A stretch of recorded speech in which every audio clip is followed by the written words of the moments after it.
पुनीत आ चुके हैं।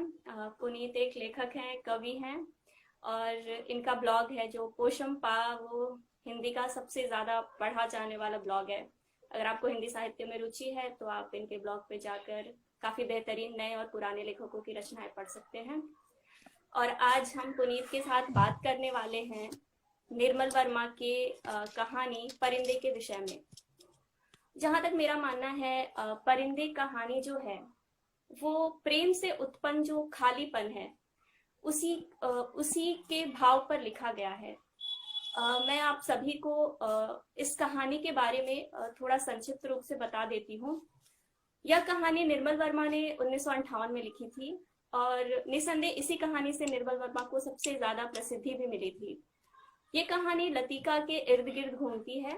लतिका जो है वो एक कॉन्वेंट स्कूल में वार्डन है और वो एक गिरीश नेगी नाम के एक आर्मी ऑफिसर से प्यार करती है, लेकिन उसके देहांत के बाद उसके जीवन में एक खालीपन आ जाता है और वो चाह के भी उसे भूल नहीं पाती है। उसका अतीत हमेशा उसके साथ रहता है। तो प्रेम के खो जाने के बाद जो खालीपन है, जो रिक्तता है, इसी की कहानी है परिंदे। तो पुनीत, आप बताइए कि इस कहानी को पढ़ने के बाद आपकी क्या प्रतिक्रिया रही एक पाठक के तौर पे। ठीक है। तो जैसा आपने बताया कि प्रेम से जो खालीपन एक पैदा होता है उसकी कहानी और उसका चित्रण है। लेकिन अगर हम ये देखें कि इसके अगर हम तीन मुख्य पात्रों की बात करें, जिसमें एक लतिका है, एक मिस्टर हिबर्ट हैं और एक डॉक्टर मुखर्जी हैं। ये तीनों ही अपने अपने स्तर पर तीनों अकेले हैं और उन तीनों का जो अकेलापन है उसकी प्रवृत्ति बहुत अलग है। तो ये सिर्फ प्रेम से उत्पन्न खालीपन नहीं है। आई थिंक यहाँ पर एक बात ये भी आती है कि जब निर्मल वर्मा की कहानियों की बातें हम करते हैं तो हम ज्यादातर उसको इस तरह से एड्रेस करते हैं कि इसमें एक सामाजिक यथार्थ, जो कि एक व्यापक बात है, उसको एड्रेस नहीं करती। उनकी कहानियां बड़ी पर्सनल सी हो जाती हैं, जो कि स्त्री और पुरुष के संबंधों पर उसका एक प्लॉट होता है। और डिवोर्स हैं, लिव इन रिलेशनशिप्स हैं, बड़ी पर्सनल सी कहानियां हैं। लेकिन ये हमें यहाँ पे दो चीजों को एड्रेस करना पड़ेगा। एक तो ये जो पर्सनल चीजें हैं ये भी हमारे समाज से ही आ रही हैं, ये सामाजिक यथार्थ से जुड़ी हुई है। पहली बात तो ये। दूसरी बात, इस कहानी की पर्टिकुलरली हम बात करें तो इस कहानी का शीर्षक ही है परिंदे। और वो शीर्षक इस कहानी को कैसे एड्रेस करता है, मैं कुछ थोड़ा सा पढ़ के बताना चाहता हूँ। एक जगह उसमें लिखा है कि हर साल सर्दी की छुट्टियों से पहले ये परिंदे मैदानों की ओर उड़ते हैं। कुछ दिनों के लिए बीच के इस पहाड़ी स्टेशन पर बसेरा करते हैं, प्रतीक्षा करते हैं बर्फ के दिनों की, और जब वे अजनबी अनजाने देशों में उड़ जाएंगे। क्या वे सब भी प्रतीक्षा कर रहे हैं? क्या हम सब भी प्रतीक्षा कर रहे हैं? डॉक्टर मुखर्जी, ह्यूबर्ट और मैं। लेकिन कहाँ के लिए? हम लोग कहाँ जाएंगे? तो इस चीज से हमें पता चलता है कि ये जो अकेलापन है, ये सिर्फ उस अकेलेपन की बात नहीं है कि जब हमारे जीवन में कोई प्रेम आए और फिर वो संबंध न चल पाए और उससे जो एक खालीपन महसूस होता है, या फिर हमारे जीवन में कोई इंसान हो, उसकी मौत हो जाए, या फिर हमारे उससे संबंध विच्छेद हो जाए, उससे जो खालीपन महसूस होता है। ये कहानी उस तक सीमित नहीं है, ये कहानी उस आधुनिक दुनिया का हर एक इंसान को एड्रेस करती है जो कि कहीं ना कहीं किसी भी कारण से अकेला महसूस करता है। अब वो हम अपने करियर में, अपने जीवन में अनसक्सेसफुल हैं सपोज कीजिए, तब हमें अकेलापन महसूस होता है कि सब लोग आगे बढ़ते जा रहे हैं हमसे, लेकिन हम पीछे छूट गए हैं। और आप जब पीछे छूटे हैं तो आप वहां पे अकेला महसूस करते हैं। या किसी इंसान को अवसाद है, वो डिप्रेस्ड फील करता है, तब उसकी एक ऐसी हालत होती है कि वो अपनी सारी चीजें दूसरों से शेयर नहीं कर सकता। तो ये कहानी उन सभी अकेलेपनों को मुझे लगता है एड्रेस करती है। तो ये कहानी एक बहुत अपना व्यापक एक स्तर लेकर चलती है साथ में।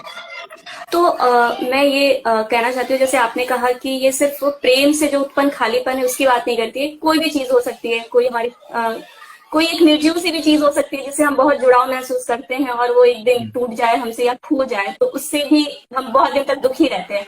तो हमारे आसपास बहुत सारे लोग होते हैं जो हमेशा एक बैगेज लेके चलते हैं अपने साथ, हमेशा एक इमोशनल बैगेज के, अपने अतीत को छोड़ना नहीं चाहते।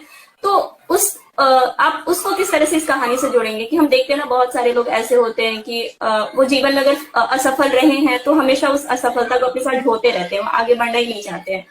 तो इस चीज को इस कहानी से कैसे जोड़ा जा सकता है? देखिए, जो आपने जो भी एक सिचुएशन बताई वो लतिका पर बिल्कुल एक फिट बैठती है आई थिंक इस कैरेक्टर में, क्योंकि लतिका भी अपने अतीत को अपने साथ लेकर चल रही है। हाँ हाँ हाँ।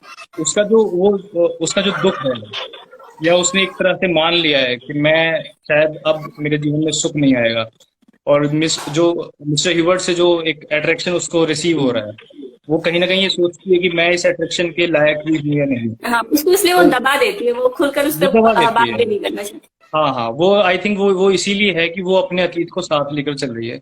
और जब आप देखें कि कहानी के अंत में जब डॉक्टर मुखर्जी और लतिका की जो एक बातचीत है, उसमें हाँ वो हाँ इस चीज को एक्सप्लेन भी करते हैं। उसमें डॉक्टर मुखर्जी भी उस चीज को एक्सप्लेन करते हैं और लतिका भी एक्सप्लेन करते हैं। मैं आपको वो पार्ट भी मैं सुना देता हूँ, मुझे बहुत अच्छा लगा तो मैंने अलग से उसको नोट कर लिया था।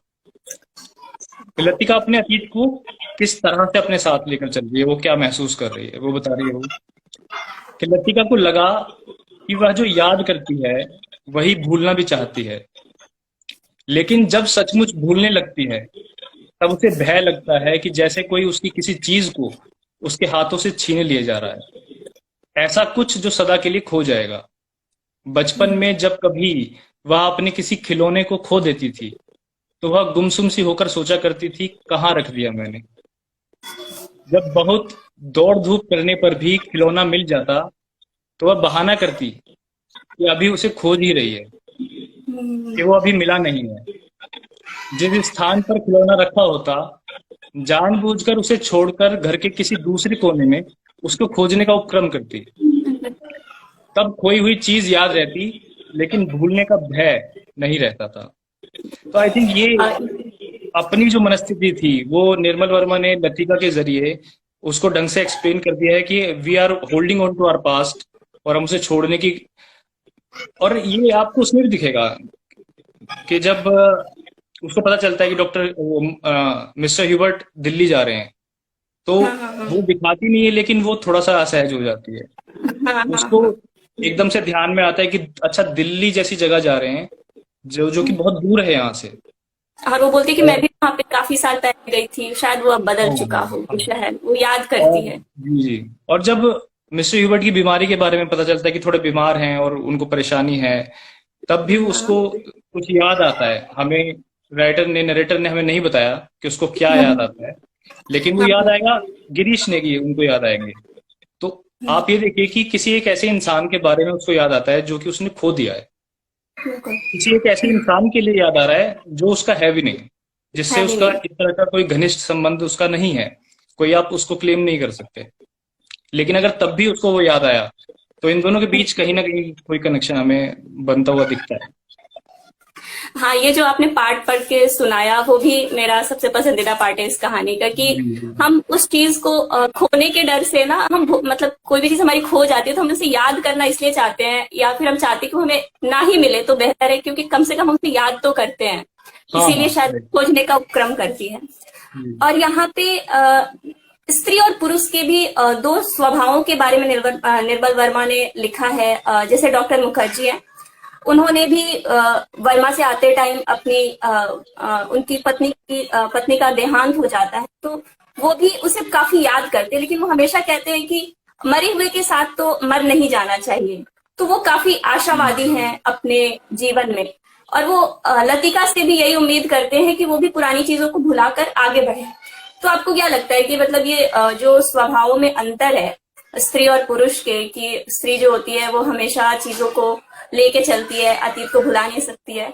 क्योंकि इस संदर्भ में मैंने इंटरनेट पे ही कमलेश्वर की एक पंक्ति पढ़ी थी कि औरतें जो होती हैं वो भूलना नहीं चाहती हैं, वो हमेशा कुछ ना कुछ याद ही रखना चाहती हैं, क्योंकि अगर वो बस जाहिर करती हैं कि वो भूल चुकी हैं, क्योंकि अगर वैसा ना करे तो मुश्किल हो जाता है जीना।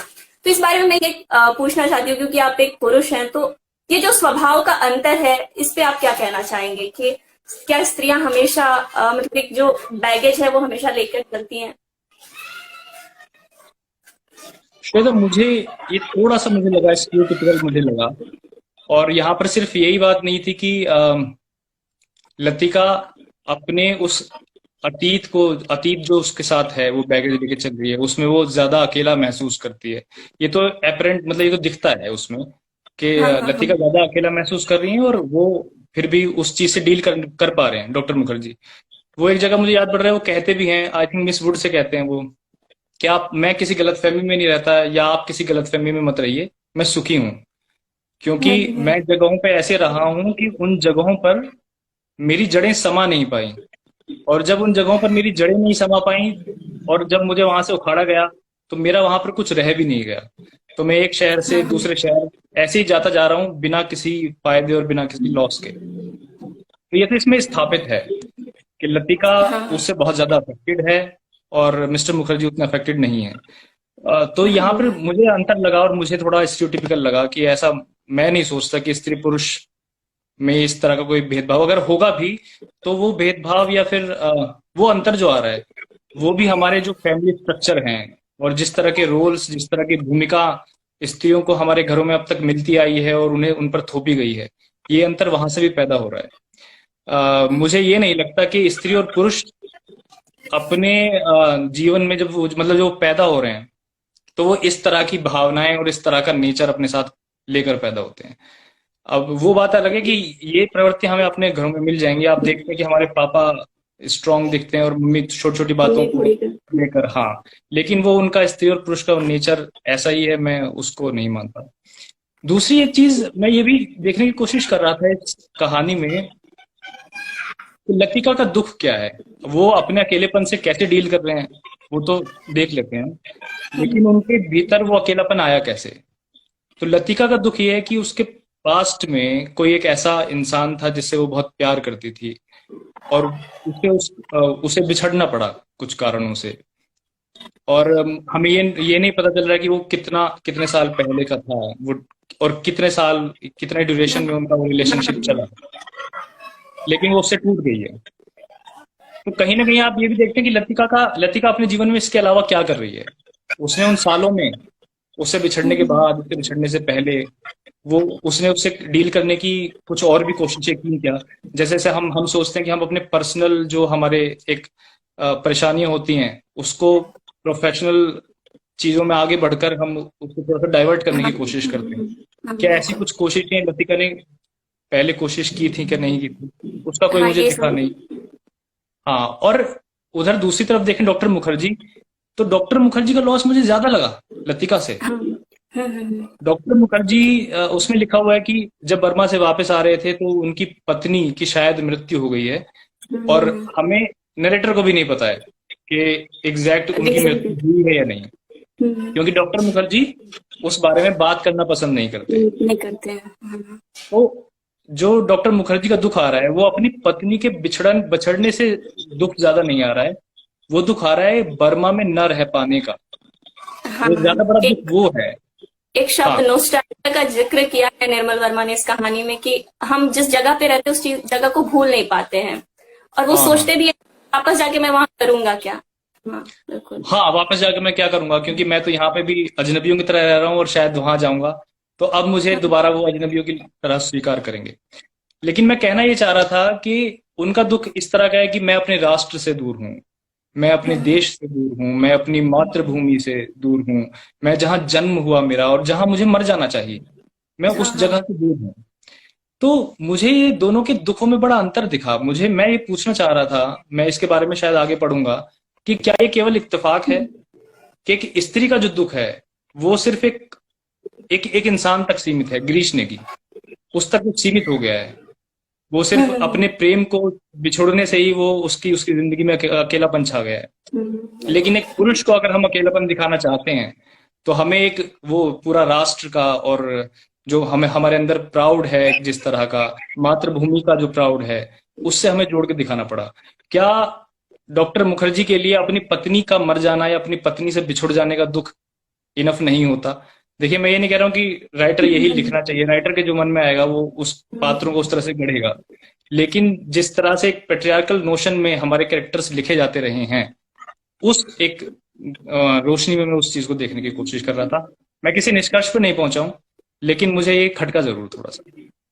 हाँ बिल्कुल, ये सब क्योंकि जैसे एक पुरुष है तो उसके दुख को हमेशा मतलब एक बहुत बड़ी जिम्मेदारी दी जाती है कि हाँ वो मतलब वो घर के साथ साथ बाहर के भी दुखों को अपने साथ लेकर चले, और स्त्री के दुख को बस एक घर में और एक जी जी। उसके प्रेम संबंधों से ही एक छोटे से दुख के साथ ही उसको बांध के रखा जा सकता है।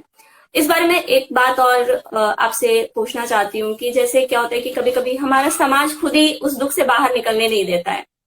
जैसे आप देखना, इसका भी एक जगह पे जब ह्यूबर्ट को पता चलता है लतिका के अतीत के बारे में, जब डॉक्टर मुखर्जी उसे बताते हैं, तो हालांकि मैं ये सोचती हूँ कि ह्यूबर्ट को लतिका को आगे बढ़ने के लिए मोटिवेट करना चाहिए कि उसे लाइफ में आगे बढ़ना चाहिए, लेकिन वो भी एक तरह की सिंपैथी में आ जाते हैं और उसे सहानुभूति देने लगते हैं। उन्हें दुख हो जाता है, वो उन्हें पछतावा हो जाता है, वो पश्चाताप में चले जाते हैं कि मैंने ऐसे क्यों किया, मुझे नहीं करना चाहिए।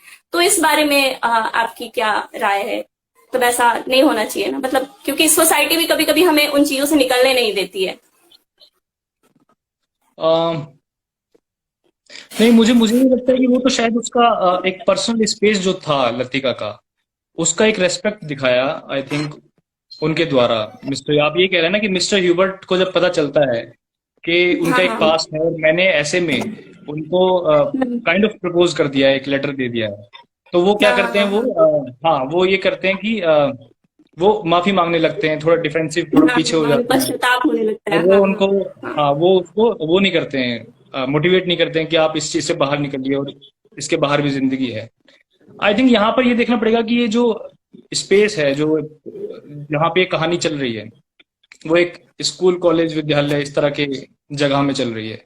तो हमें एक तो ये देखना पड़ेगा कि उन दोनों के जो रिलेशंस होंगे, वो दो प्रोफेसर्स के बीच में किस तरह के रिलेशंस होते हैं। आई थिंक वो बहुत एक फॉर्मल रिलेशन है। पहली बात तो ये। दूसरी ये कि जो लतिका का पर्सनल स्पेस है, हमें बैकग्राउंड में नहीं पता कि उन वो दोनों किस लेवल पे बात करते हैं। इन दोनों में पहले कौन सी बातें हुई कि मिस्टर ह्यूबर्ट को लगा कि मैं इस तरह की चिट्ठी उनको दे सकता हूँ। तो अगर हम एज्यूम करें, तो हम, अब जब हमें नहीं बताया गया, तो हम एज्यूम करेंगे कि मिस्टर ह्यूबर्ट को लतिका पसंद आई और उन्होंने वो अपना थोड़ा सा अपने हेजिटेशन से उभर के उन्होंने उनको प्रपोज कर दिया। हाँ हाँ हाँ। लेकिन जब उनको पता चला कि एक अतीत है, तो आई थिंक दो चीजें थी। एक तो उनका पर्सनल स्पेस, कि अगर मुझे पता चल रहा है कि नहीं, अभी ये बंदा उस चीज से ओवल नहीं हुआ है, अभी वो हाँ उसमें थोड़ा हाँ उलझा हुआ है, तो मुझे थोड़ा सा अपना थोड़ा पीछे मुझे कदम हटा देने चाहिए। मुझे एक अच्छी भी बात लगी, क्योंकि शायद मिस्टर ह्यूबर्ट ये सोचते हुए उसमें दिख रहे हैं कि जब तक लतिका इस दुख से उबर नहीं जाती, तब तक मुझे आप ये देखिए ना, देखिए, जब आप प्रपोज कर रहे हो, तो आप सिर्फ ये नहीं कह रहे हो कि मैं आपकी जिंदगी में खुशियां लेकर आ रहा हूं, या फिर एक ऐसा कदम होगा जिसमें कि आप बहुत खुश महसूस करेंगे। आपके लिए ये सिर्फ ये नहीं है, मैं प्रपोज कर रहा हूँ, इसका मतलब ये हुआ कि आपको मुझे भी स्वीकार करना पड़ेगा, मुझे अपने जीवन में थोड़ा सा स्पेस देना पड़ेगा। तो I think mister Hubert Latika पर वो जिम्मेदारी अभी नहीं डालना चाहते कि आप अपने दुख से उभरिए, आप उससे डील करिए, और तब मैं शायद आपके जीवन में स्पेस लेना चाहूँ या ना लेना चाहूँ। मुझे वो उस तरह से लगा। और जैसे मिस्टर ह्यूबर्ट जब लतिका को प्रेम पत्र देते हैं, तब लतिका को अंदर से खुशी होती है, बट वो उस खुशी को दबा देती है। इसके साथ साथ लतिका का एक और जो व्यक्तित्व है वो निर्मल वर्मा ने लिखा है कि एक जो स्टूडेंट है जूली, उसका जब प्रेम पत्र लतिका के हाथ में लगता है तो वो उसे देना नहीं चाहती है, उसे हम्म, डांटती है। और तब वो हाँ। खुद भी रियलाइज करती है कि अब मैं एक खुद से बुढ़िया हो गई हूँ, मैंने जो खोया है मैं नहीं चाहती कि वो किसी और को भी मिले। तो जब कहानी का अंत होता है तो वो अंत जो है वहां पे जाके वो तकिए के नीचे उस लिफाफे को रख देती है जूली के कमरे में जाके। तो ये जी। जो है इसमें शायद निर्मल वर्मा ने एक उम्मीद लिखी है कि हाँ शायद लतिका अपनी लाइफ में आगे बढ़ना चाहती है। तो ये कहानी के अंत के बारे में आप क्या कहना चाहेंगे? मतलब ये किस तरह से होना चाहिए, या फिर आपको लगा कि हाँ ये सही है एक इसमें पाठक के इसमें दो, तौर पे? जी जी, इसमें दो तीन चीजें हैं। एक तो ये कि जैसे आपने बताया कि जब वो जूली को उसका लिफाफा नहीं देती है, तो वो उसका उसका उसके वर्ड्स तो ये थे कि क्या मैं उसट बुढ़िया हो गई हूँ, इस तरह का, और क्या मैं अपने अभाव का बदला दूसरों से ले रही हूँ। दूसरे से ले रही हूँ, पर हाँ हाँ। मुझे वहां पर वो वर्ड्स तो मुझे मैंने पढ़े तो वही शब्द जो वहां पे लिखे हुए हैं, लेकिन वो बहुत ज्यादा मुझे महसूस नहीं हुए। मुझे महसूस फिर भी यही हो रहा था कि शायद क्योंकि वो उसी कंटोनमेंट से बंदा वो हाँ लिफाफा हाँ भेजता है, हाँ उस हाँ, उसी कंटोनमेंट से हाँ शायद हाँ गिरीश बिल्कुल। ने की है। हम्म और जूली की हम्म उम्र बताई गई है, क्या अभी तुम इस हम्म, लायक नहीं।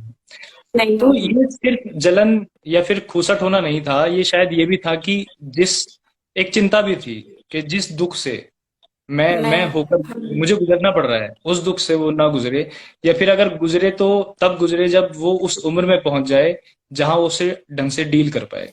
लेकिन आप बिल्कुल ये बिल्कुल। समझिए कि अगर मैं किसी के लिए चिंता से भी ऐसे कर रहा हूँ, मैं उनको बोलता हूँ कि नहीं आप हम्म ऐसे मत करो और मुझे चिंता है, लेकिन फिर भी हम्म मैं उससे कुछ छीन रहा हूँ, मैं उसको कुछ डिप्राइव करवा रहा हूँ, कुछ ना कुछ मैंने उसके जीवन में अभाव एक थोप दिया है। तो जो गिल्ट निकलता है छोटा सा, उस वो गिल्ट शायद वो चीज बोल रहा है कि मैं कहीं खूसट बुढ़िया तो नहीं हो गई हूँ। एक तो ये, हम्म। दूसरा जो अंत की बात कही, आई थिंक अंत मुझे थोड़ा ड्रामेटिक भी लगा कहीं मुझे लगा मैंने ऐसे ऐसे अंत और भी शायद मैंने मूवीज में या कहानियों में देखे हैं कि हाँ हम ऐसा कुछ कर देते हैं, फिर लास्ट में जब हमें उसको अंडू करना है, तो एक एक हाँ तरह की हाँ हाँ स्टेटमेंट देने की वो रही कि स्टेटमेंट हमें देना है कि नहीं अब, क्योंकि निर्मल वर्मा को आई थिंक ये बताना था कहानी में, उद्देश्य उनका था कि नहीं लतिका अब आगे बढ़ गई है, तो इसलिए उनको ये करवाना पड़ा, मुझे ऐसा लगा। अगर वो ये नहीं भी करते तो मेरे लिए ये कहानी आई थिंक, मैं तो सोच रहा था कि ये शायद डॉक्टर ह्यूबर्ट और लतिका की जो लास्ट में कन्वर्सेशन होती है, और जब डॉक्टर ह्यूबर्ट की डॉक्टर मुखर्जी की होती है या ह्यूबर्ट की होती है मुझे ध्यान नहीं आ नहीं, रहा, डॉक्टर मुखर्जी की होती है और लतिका उससे के जो साथ। जस्ट पहले जो कन्वर्सेशन हो रही है, मुझे लगा ये कन्वर्सेशन ऐसे ही एंड हो जाएगी, और फिर लास्ट में कुछ फिर बर्फ का, बादलों का, पहाड़ी का कुछ जिक्र बिल्कुल। आएगा और परिंदों का जिक्र आएगा और ये कहानी खत्म हो जाएगी। लेकिन लास्ट में वो करवाया, आई थिंक वो एक मोटिव से कराया गया। मुझे पर थोड़ा क्लीशे लगा वो, कि ये चीज तो हमने देखी या है, बहुत फिर देखी है। ऐसा हो सकता है कि निर्मल वर्मा सोच रहे हो कि जो भी पाठक लतिका को पढ़ रहे हैं या समझ रहे हैं, तो वो ये समझे कि लतिका के दूसरा साइड भी समझे कि नहीं, मतलब वो इतना भी अपना अतीत को लेकर नहीं चल रही है। वो चाहती है कि हाँ, सामने वाला अपने जीवन में जो उसे नहीं मिला वो मिले। शायद ऐसा हो सकता है कि वो दोनों पक्ष दिखाने की कोशिश कर रहे हो लतिका का। हाँ हाँ, ये बिल्कुल ये किया उसी मोटिव से गया है कि हमें बता देना है। हम अब ये देखिए ना, जब आप कहानीकार के मन में वो कैरेक्टर को किस तरह से बुन रहा है, और हाँ हाँ हमने हाँ तो ज्यादा जो ट्रेडिशनल स्टोरी टेलिंग है उसमें हम ये सुनने में आता है हमें कि हमें कहानी जब लिखें तो हमें पहले उसका अंत पता होना चाहिए। तो अगर हाँ बिल्कुल। हाँ राइटर जब उस अंत से, उस एंडिंग से कमिट कर जाए, तो फिर उस उससे उसे डाइवर्ट करना थोड़ा उसे मुश्किल हो जाता है। तो ये तो है, वो शायद इसी तरह से दिखाना चाहते हैं कि नहीं, आप इन चीजों के साथ भी अपनी जिंदगी में आगे बढ़ सकते हैं। तो मुझे वो उस तरह से लगा। क्योंकि एक पाठक के तौर पे जब हम भी या आप भी जब भी कहानी पढ़ते हैं, तो हम भी सोचते हैं कि कहानी अगर उसमें ड्रामा नहीं है, उसमें थोड़ी नाटकीयता नहीं है, तो कहानी हाँ थोड़ी हाँ नीरस की बोरिंग लगती है। तो इस उद्देश्य से भी हो सकता है निर्मल वर्मा ने ऐसा लिखा हो। अब बात करते हैं कि निर्मल वर्मा की कहानियों पे। जैसे मैंने बहुत लोगों से सुना है कि निर्मल वर्मा की कहानियां बहुत भ्रमित करती हैं। मतलब उनकी कहानी में ना मतलब कोई निष्कर्ष नहीं होता है। तो आप क्या, मतलब अगर आपने निर्मल वर्मा को पढ़ा हो उस तरीके से, तो आप क्या बोल सकते हैं कि किस तरह के पाठक को निर्मल वर्मा की कहानियां पढ़नी चाहिए? देखिए, अगर ये इस सवाल का जवाब दिया जाए कि वो कहानियां हमें अच्छी लगे या ना लगे जिसमें कि निष्कर्ष दे दिया गया है, तो हमें इस आई थिंक इस चीज को इस तरह से देखा जाना चाहिए कि जब हम कह रहे हैं कि इन कहानियों में निष्कर्ष है, तो उस कहानी में जब निष्कर्ष निष्कर्ष सिर्फ कंक्लूजन नहीं होता कि आप कहानी को एक एंड दे दो। जो होता है वो एक तरह की स्टेटमेंट भी होती है कि हम एक स्टेटमेंट दे रहे हैं प्रश्न कि पूछ इस सकते हैं। कहानी का अंत ऐसे होना चाहिए। आप कहीं ना कहीं ये भी हाँ दिखाने की कोशिश कर रहे हैं। और जबकि ऐसी कहानियों में देखिए, हिंदी में तो एक जो जब हिंदी गद्य की शुरुआत हुई, तब तो सारे जो उपन्यास और कहानियां इसी तरह की लिखी जाती थी जिनमें कि उन्हें उपदेशात्मक कहा जाता था, कि वे हाँ। उपदेशात्मक उपन्यास हैं, उपदेशात्मक कहानियां हैं। तो वो एक मिनट एक जमाना मिनट, अब बस पुनीत, जी जी हाँ बिल्कुल सवाल भी लेंगे, आप अपने सवाल पूछ सकते हैं दर्शकों से। जी। हाँ बिल्कुल, आप आगे बोलिए। हाँ, तो जो आई थिंक अब थोड़ा टेस्ट भी बदल गया है कहानी पढ़ने का और लिखने का। तो मुझे मुझे तो लगता है, मैं तो उन कहानियों को बहुत पढ़ के खुश होता हूँ जहां सिर्फ जो चीज घट रही है वो हमें दिखा दें, और हाँ हम खुद उसको प्रोसेस करके हम देखें कि अच्छा ये अब कहानी किस डायरेक्शन में जा सकती थी। मुझे तो बल्कि पसंद आता है कि मुझे कहानी के क्लोजर मत दो, मुझे हाँ आप हाँ बिल्कुल, हाँ हाँ। एक एक मिजरी बताओ, एक एक सिचुएशन बताओ। मतलब मेरे लिए कहानी में नया होता है कि अच्छा क्या नई सिचुएशन आई। लोगों की जीवन में अच्छा ये वाली प्रॉब्लम भी होती है, लोगों के जीवन में ये समस्याएं हैं, लोग इस समस्या से जूझ रहे हैं। और कई बार ऐसा होता है, देखिए कहानी तो बड़ी सीमित एक वो लेके चलती है पृष्ठभूमि, तो उसे सीमित भी कर दिया जाता है। मुझे तो उसकी बल्कि एक लिमिटेशन लगती है। तो मुझे निर्मल वर्मा की कहानियां इसीलिए पसंद है कि वो कहीं से भी शुरू होती हैं, कहीं भी खत्म हो जाती हैं। आप वो देखिए, धूप का एक टुकड़ा बेंच पे बैठे हुए हैं, आगे मुझे याद पड़ रहा है, तो और वो सिर्फ अपनी बात कही जा रही है, वो जो प्रोटैगनिस्ट है वो अपनी बातें कही जा रही हैं, और सामने वाला रिप्लाई भी नहीं कर रहा है, लेकिन वो बातें कही जा रही हैं, और उसमें कोई ऐसा अतीत उनका सामने निकल के नहीं आता। लवर्स है दो, एक रेस्टोरेंट में दो लवर्स मिलते हैं, वो कहानी है। बड़ा छोटा सा, सिर्फ कुछ बातें हो रही हैं, उनके अतीत से हमें कुछ पता चलता है, लेकिन हमें ये नहीं पता चलता कि वो वाकई किस डायरेक्शन में जा सकते हैं या नहीं जा सकते। और एक एक दिन का मेहमान एक एक है, उसमें भी मतलब बहुत बोल्ड स्टेटमेंट जब आते हैं कहानियों में, मुझे तो वो पसंद भी नहीं आते। तो मुझे निर्मल वर्मा की कहानियां इस वजह से एक तो पसंद है, दूसरा जो एक लैंग्वेज इतनी पोएटिक होती है, हाँ हाँ बिल्कुल। इमेजिनेशन मिस्ट्री इस तरह की है। इसी कहानी के बारे में बताऊं, परिंदे कहानी में अगर आप गौर करेंगे, आप देखना जहां भी आप परिंदे पढ़ रहे हैं उसमें हवा को सर्च कीजिएगा, हाँ उस हाँ। वेब पेज पर हवा को सर्च कीजिएगा। इस कहानी में 30 बार हवा का जिक्र आया है, 30 बार हवा अच्छा, शब्द ये आया गिना है। नहीं। मतलब जब मैं पढ़ रहा था तो बार बार हवा आ रहा था, तो मेरे दिमाग में आया यार, मैं देखता हूँ कि इन्होंने हवा का जिक्र इस कहानी में कितनी बार किया है। 30 टाइम्स आया। और कहाँ कहाँ आया उसमें, आप दो तीन चीजें मुझे याद आती हैं कि किसी ने सवाल पूछा लतिका से, कुछ लतिका ने उसका जवाब नहीं दिया, तो एक जगह ऐसा आता है कि मिस्टर ह्यूबर्ट या डॉक्टर मुखर्जी का सवाल हवा में टंगा रहा। हाँ ये हाँ हवा, हाँ। हवा का ये भी प्रयोग है। एक ऐसा है कि जब वो पियानो बजा रहे होते हैं और फिर उन्हें अतीत का पता चलता है लतिका का, तो एक जगह है कि वो जो पियानो है उसके नीचे से कुछ रिस रहा है, सुर रिस रहे हैं या आवाज रिस रही है, इस तरह के पोएटिक जो यूसेज हैं। एक जगह है कि लतिका अपने कमरे में है और जैसी खिड़की खोलती है तो बादल का गुबार इस तरह से अंदर आता है, जैसे वो खिड़की के बाहर इंतजार कर रहा हो। तो हम्म। जो इंसान की जो मनस्थितियां हैं उनको भी प्रकृति से जोड़कर वो इस तरह से दिखाते हैं। धूप का एक टुकड़ा में भी ये बात बहुत है। तो आई थिंक ये कुछ विशेषताएं हैं जो मुझे तो बहुत अच्छी लगती हैं निर्मल वर्मा की कहानियों में। निर्मल की कहानियों की सबसे बड़ी विशेषता ये है कि जब हम उन्हें पढ़ते हैं तो जो साधारण से लगने वाले वाक्य होते हैं वो भी उनकी कहानियों के प्रसंग के हिसाब से इतने ज्यादा अर्थपूर्ण और गहराई से भरे हो जाते हैं कि काफी दिनों तक वो किरदार और वो स्टेटमेंट हमारे दिमाग में घूमता रहता है। अच्छा ऐसा भी है, या फिर हम उन कहानियों को पढ़ते खुद से भी सवाल पूछते हैं कि अच्छा ऐसा बिल्कुल। हो सकता है, अच्छा ऐसा भी होता है। जैसे इसी कहानी में एक जगह पे है, डॉक्टर मुखर्जी कहते हैं कि लेट द डेड डाई। और ये बहुत छोटा सा स्टेटमेंट है बट राइट काफी राइट। सोचने वाला है कि हम हमेशा जो जैसे हमने बात किया कि हम अपने पास्ट को लेकर चलते हैं, या किसी मरे हुए को याद करते हैं और अगर जीवन में आगे नहीं बढ़ना चाहते हैं तो ये इस तरह की स्टेटमेंट जो है वो एक तरह से मोटिवेट भी करती हैं कि हाँ जो चला गया वो तो चला गया, हमें जीवन में आगे बढ़ना चाहिए। जी जी। तो मेरे एग्जैक्टली। हिसाब से अगर आप हिंदी साहित्य पढ़ते हैं तो निर्मल वर्मा को तो बिल्कुल पढ़ना चाहिए आपको।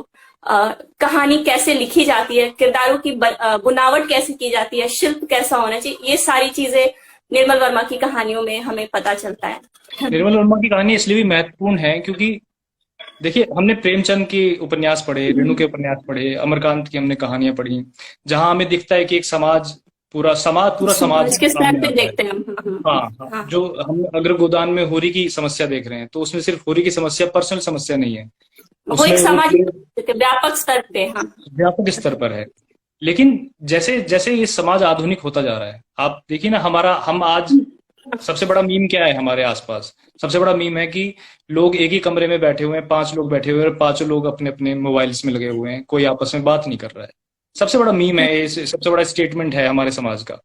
तो जो अकेला जो इंसान होता जा रहा है इस आधुनिकता में, उस अकेले इंसान की जो वो हैं फीलिंग्स हैं, अनुभूतियां हैं, उसको एक्सप्रेस करती हुई ये कहानियां हमेशा से रही हैं। तो ये बहुत जबकि ये महत्वपूर्ण हो जाती है, कहानियां मतलब इनका कोई कितनी महत्व। जी। जबकि ये कहानी काफी साल पहले, मतलब मेरे को लगता है कि 50-60 साल पहले लिखी गई है। हाँ, फिर भी अगर 70 आई थिंक थोड़ी 1960 में ये 1900 शायद परिंदे जो। के आसपास हाँ। लिखी गई। जी जी। तो मतलब जब हम आज भी इस कहानियों को पढ़ रहे हैं, तो हम आज के अगर परिवेश से इसको रिलेट कर पा रहे हैं, तो ये मतलब काफी प्रासंगिक है आज भी निर्मल वर्मा को पढ़े पढ़े जाना, जबकि ये कहानी काफी सालों पहले लिखी गई है। हाँ बिल्कुल, कुछ लोग उसको महत्व नहीं देते हैं, कहते हैं कि नहीं, आप व्यापक स्तर पर बात नहीं कर रहे हैं, लेकिन ये व्यापक है, ये बहुत व्यापक हाँ है। बिल्कुल। आप सिर्फ व्यापक उसको क्यों समझते हैं कि जिसके लिए आंदोलन चलाए जाएंगे? ये सिर्फ व्यापक नहीं है। व्यापक ये भी कि हर इंसान अपने घरों में बैठा हुआ, अपने कमरों में बैठा हुआ, अपने रिलेशंस में, अपनी फ्रेंडशिप में, हर इंसान अकेला फील करता है। हाँ, हर कोई ये सोचता है कि अरे मैं अपने आसपास लोगों से घिरा हुआ हूँ, लेकिन मेरे पास बातें शेयर करने के लिए कोई इंसान ऐसा नहीं है। तो ये बहुत व्यापक चीज है। एक सवाल है कि निर्मल वर्मा की कहानियों में अस्तित्ववाद भी आता है, उस पर कुछ चर्चा करें। और यहाँ पे एक मिनट मैं बता दूं कि यहाँ निर्मल वर्मा की परिंदे की बात हो रही है। हाँ, आप अस्तित्ववाद के बारे में कुछ बताएंगे? एक सवाल है कि निर्मल वर्मा की कहानियों में जिस तरह से अस्तित्ववाद आता है। आई थिंक इसके लिए जो मैं इसका सबसे अच्छा उदाहरण मैं उसको देखता हूँ धूप का एक टुकड़ा में, जहां से एक तरह का वो रेंट भी है, वो क्योंकि वो बहुत पोइटिक लैंग्वेज में आता है हमारे सामने, तो हमें रेंट नहीं लगता, लेकिन वो रेंट है एक तरह से। और वो बेंच पर बैठे वो दूसरे इंसान से बात कर रहे हैं, वो आपको ये भी नहीं पता कि वो सामने वाला इंसान आपसे बात करने में इंटरेस्टेड है भी या नहीं। है भी या नहीं है, बिल्कुल। हाँ हाँ। तो वो आई ना थिंक। आता है भी या नहीं। जी जी, वो उसमें एज अ सिंबल वो बहुत उभर कर वो चीज सामने आई कि एक इंसान जो शायद वो क्यों किसी अजनबी से इस तरह से बातें कर रहा है, कि अपनी सारी समस्याएं वो बताएगा, अपना अतीत की चीजें बताएगा, और वो इसीलिए ना कि वो उसको खुद के भी अस्तित्व पे कहीं ना कहीं एक शक है कि हाँ, मतलब मेरा मेरे मेरे जीवन का कोई ध्येय है या नहीं है, मतलब मेरे लिए कोई इंसान है कि या नहीं है, मेरी जो फीलिंग्स हैं वो किस तरह से डील होंगी, वो इस फिक्स में है कहीं ना कहीं। तो आई थिंक मुझे वो कहानी बिल्कुल। बहुत अच्छी लगती है, अगर इसकी बात करें तो। हाँ ठीक वैसी मैंने एक कहानी पढ़ी थी निर्मल वर्मा की, जलती झाड़ी, अगर आपने पढ़ी हो। इसमें भी परिस्थितियों से भागते हुए एक मनुष्य का निर्मल वर्मा ने चित्रण किया है। पूरी कहानी में बहुत सारी ऐसी प्रसंग और ऐसी घटनाओं का जिक्र करके वो बताते हैं कि हाँ, मतलब एक मनुष्य जो है वो किस तरह से परिस्थितियों से भागता है, और उनकी नजर में परिस्थितियों से हताश व्यक्ति जो है वो मरा हुआ है, उसे आत्महत्या करने की तो अब जरूरत नहीं है। तो बिल्कुल अब तो कोई सवाल नहीं है। तो पुनीत, हमारे साथ जुड़ने के लिए आपका बहुत बहुत शुक्रिया, और इस बेहतरीन बातचीत के लिए भी। काफी खूबसूरत कहानी थी, और उससे भी खूबसूरत रहा आपसे बात करना। नहीं श्वेता, मुझे भी बहुत अच्छा लगा, और आई थिंक मैंने कहानी पहले भी पढ़ी है एक दो बार, लेकिन जब मुझे इस पर बात करनी थी, तो मैंने जब ये कहानी पढ़ी तो मुझे दो तीन चीजें और इसमें नई नजर आई। जैसे कि वही जो मैंने बताया कि डॉक्टर मुखर्जी और लतिका का जो दुख है, उसमें जो अंतर मुझे दिखा, ये मुझे पहले नजर नहीं आया। इवन एक जगह वो करीमुद्दीन जो कैरेक्टर है उसका जो एक हाँ करीब, उसका हाँ बहुत छोटा क्रॉस है। बेस वाला है। हाँ, वो बड़ा छोटा कैरेक्टर है, लेकिन एक बहुत महत्वपूर्ण बात उसमें थी कि वो बताता है कि अंग्रेजों के जमाने में कैसे ये बेहतर स्थिति थी, और हाँ निर्मल हाँ वर्मा हाँ। उस पर एक जगह व्यंग करते हैं कि अच्छा, वो ऐसे अपनी बात इस तरह से बताकर रुकाए जैसे कि अंग्रेजों ने तो इसको स्वर्ग बना रखा था। हाँ बिल्कुल। हाँ तो मैं ये सोच रहा था कि क्या ये भी इत्तेफाक है कि करीमुद्दीन जो है वो कैरेक्टर, वो एक मुसलमान है, क्या उसमें भी कोई वो हो सकता है? मैं आगे आने वाले टाइम में मैं इस पर पढ़ के और सोचने की कोशिश करूंगा कि या फिर इसका मुझे लगता है कि जिस नॉस्टैल्जिया की वो बात करे ना, क्योंकि मुझे लगता है कि हर किरदार अपने अपने पास्ट से ही जुड़ा ही हुआ है, तो वो भी शायद उसने भी देखा है कि ब्रिटिश के टाइम में किस तरीके से ये चीजें थी और अभी किस तरह से हैं, तो शायद वो भी उन्हीं चीजों को याद कर रहा है हमेशा, क्योंकि हम हमेशा अपनी पुरानी चीजों से ही कंपेयर करते हैं अपने आज को। हाँ नहीं, मैं वो तो ठीक है, आपने कहा कि वो अपने पास्ट से उन चीजों को देख रहा है, लेकिन जब आप उस पात्र का नाम एक वर्ग विशेष का रख देते हैं, तो हमें ये लगता है कि कहीं आप ये तो नहीं कहना चाह रहे कि इस वर्ग विशेष का वो पास्ट है। तो हाँ वो चीज मुझे बड़ी, मतलब मैं थैंक्स कहना चाहूंगा आपको कि मैं एक कहानी दोबारा पढ़ी और मुझे इस चीज को मैं नोटिस कर पाया। तो आई थिंक फिर वही बात है कि जितना ज्यादा हम कहानियों को पढ़ते जाएंगे, हर बार अगर वो कहानी नई होकर हमारे सामने उभर रही है, तो ये कहानी का भी एक हमें क्रेडिट देना चाहिए। और हम शायद एक परिपक्व पाठक भी बनते जा रहे हैं, जितनी बार हम कहानियां पढ़े और हमें अलग दृष्टिकोण मिले अगर तो। बिल्कुल बिल्कुल सही बात है। ठीक है, थैंक यू श्वेता, बहुत अच्छा लगा आपसे बात थैंक करके। यू। और मैं बिल्कुल, पोशंपा के शुक्रिया। पाठकों को भी कहना चाहूंगा कि आप जो भी पाठक हमें सुन रहे हैं वो द बुक नर्ड्स के पेज पर जाएं, और उनको, वो भी बहुत अच्छा काम कर रहे हैं। और सबसे बेहतरीन बात यह है कि हिंदी और इंग्लिश दोनों में उनका काम लगातार चल रहा है। तो आपको थोड़ा सा जिस लैंग्वेज में आप कह दूं मैं कंफर्टेबल हैं, उस लैंग्वेज से बाहर निकल के भी थोड़ी कुछ चीजें आपको एक नया एक जगत मिलता है, क्योंकि हर लैंग्वेज अपने साथ एक नया कल्चर भी लेकर चलती है। उसके बिल्कुल। उसके जो पाठक हैं, उसके जो राइटर्स हैं, वो बहुत अलग जगहों से आ रहे हैं। तो उन जगहों को भी, सिर्फ लैंग्वेज या फिर किताबें नहीं, उन जगहों को जानने की भी हमें हमें एक मौका मिलता है। तो फॉलो करें और जुड़ें द बुक नर्ड से। और मैं भी ये कहना चाहती हूँ कि हिंदी साहित्य से अगर आपको जुड़ना है, हिंदी की बेहतरीन कहानियां, नए और पुराने लेखकों की रचनाएं अगर आपको पढ़नी है, तो आप पोशंपा को फॉलो कर सकते हैं और उनकी कहानियां पढ़ सकते हैं, उस पे जो भी कहानियां हैं। और एक सवाल ये है कि परिंदे कहानी संग्रह है या परिंदे कहानी है, तो मैं बता देती हूँ कि परिंदे दोनों ही है। परिंदे निर्मल वर्मा की एक कहानी संग्रह भी है, और परिंदे उस कहानी संग्रह में एक कहानी भी है। और अगर आप ये कहानी पढ़ना चाहते हैं, तो मेरे पास ये किताब है, मेरी प्रिय कहानियां निर्मल वर्मा की, जिसमें उनकी कहानियां संग्रहित है, उनकी चुनिंदा कहानियां संग्रहित हैं। और ये राजपाल प्रकाशन द्वारा प्रकाशित है, और आप इसे अमेजन से भी ले सकते हैं। शुक्रिया पुनीत, हमारे साथ जुड़ने के लिए बहुत बहुत धन्यवाद इस बेहतरीन बातचीत के लिए। Thank you.